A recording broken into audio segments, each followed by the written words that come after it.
On the 27th of March 1964, a tsunami warning was delivered through television and radio sets to the residents of Crescent City on the coast of California. It was a warning that many residents had heard before. The city was prone to tsunamis, though they usually did little more than inundate the waterfront, damage vehicles and boats, and flood properties near the harbour. With this in mind, many delayed evacuation in order to check on their property, or decided against evacuation, as they were miles away from the waterfront. In the case of the 1964 Crescent City tsunami, however, this would prove, in some cases, to be a fatal decision. Crescent City in California is named for a crescent-shaped beach to the south of the settlement. It's a quiet but beautiful place to live, and in 1964 was home to around 3,000 people. Many of them made a living from the local landscape. Crescent City's accessible harbour made it a hub for the fishing industry, and the town also saw some tourism, as was home to the headquarters of the Redwood National Forest. The area had a long record of being subject to earthquakes and earthquake-related flooding.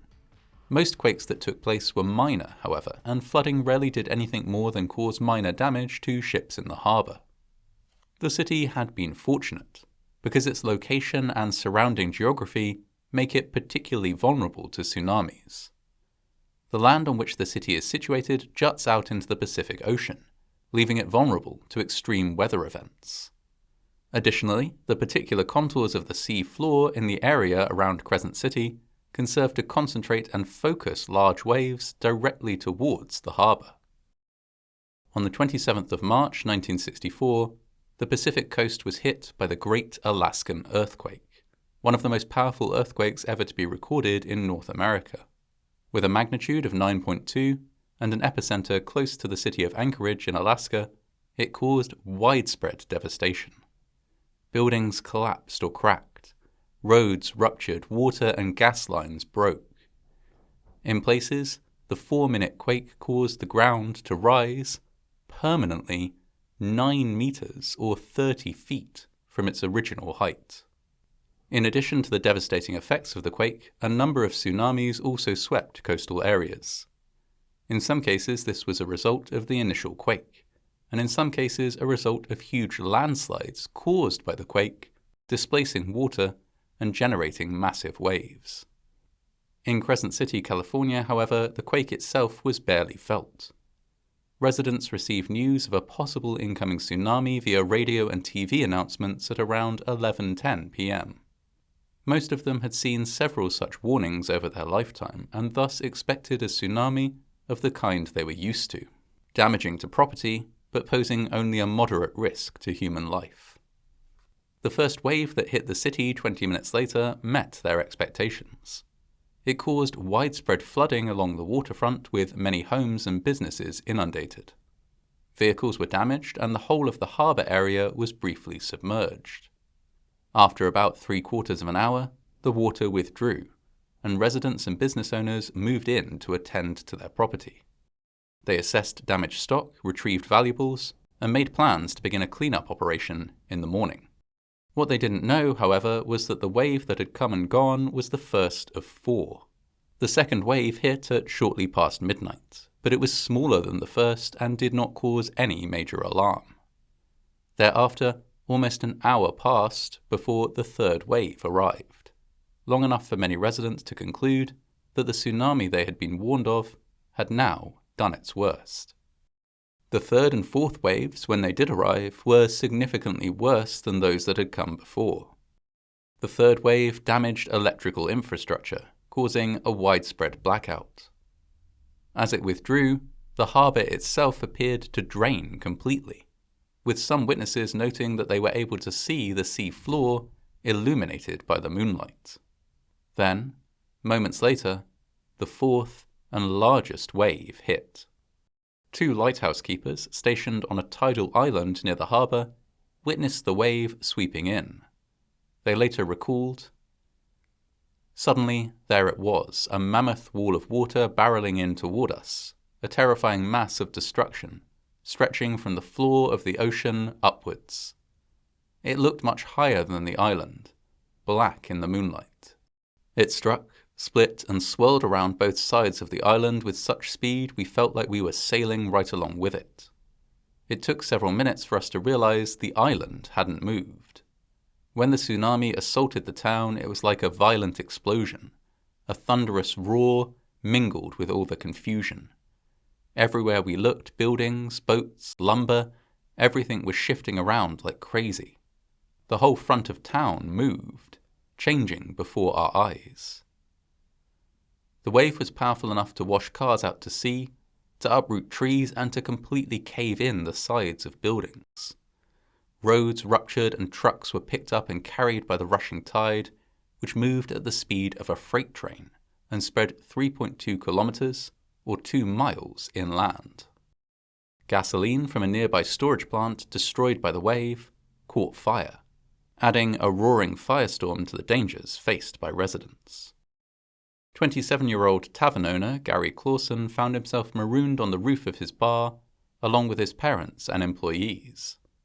They had been celebrating his father's birthday when the tsunami warning came in, but had not evacuated as they believed the damage would be minimal and limited to areas closer to the coast.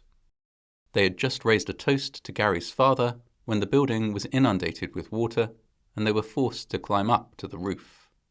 Gary and a neighbor swam through the floodwaters to retrieve a small boat. He returned to the tavern and picked up the rest of his group, and began rowing them all away from the coast. The group, frightened but resolute, with Gary telling jokes to keep everyone calm, got to within 2 boat lengths of dry land, when the water suddenly began to withdraw, dragging the fully loaded boat back with it.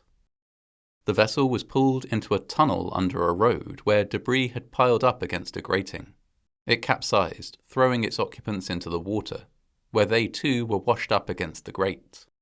Gary was able to dive down and swim beneath it, but his parents and his employees did not survive. Similar stories repeated across Crescent City, with many people who had delayed or decided against evacuating further inland now caught in the violent waters of the 4th wave. Though further waves rolled in and out, the 4th wave was the biggest to strike the city. The damage it caused was extensive. Nearly 300 homes and businesses had been completely destroyed, along with 1,000 cars and 25 boats. A full 30 city blocks had been wiped out, representing half of the city's waterfront. And, worst of all, 10 people were dead, with more than 100 others injured. The rescue, recovery, and cleanup operation took months, and rebuilding the city took years, if not decades. The Great Alaskan Earthquake had caused widespread devastation, but accounting for its relatively small size, Crescent City was one of the worst-hit communities to be impacted by the quake. And yet, despite the devastation that the tsunami had caused, Crescent City recovered.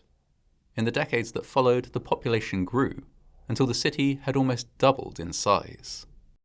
Earthquakes and the tsunamis that sometimes result from them cannot be prevented, but investigation in the aftermath of the devastating 1964 tsunami that hit Crescent City found that significantly better warning systems could be put in place. On a local level, a tsunami warning siren was installed and is now tested every month. Residents are aware of the danger posed by tsunamis and know that emergency alerts, when issued, must be taken seriously.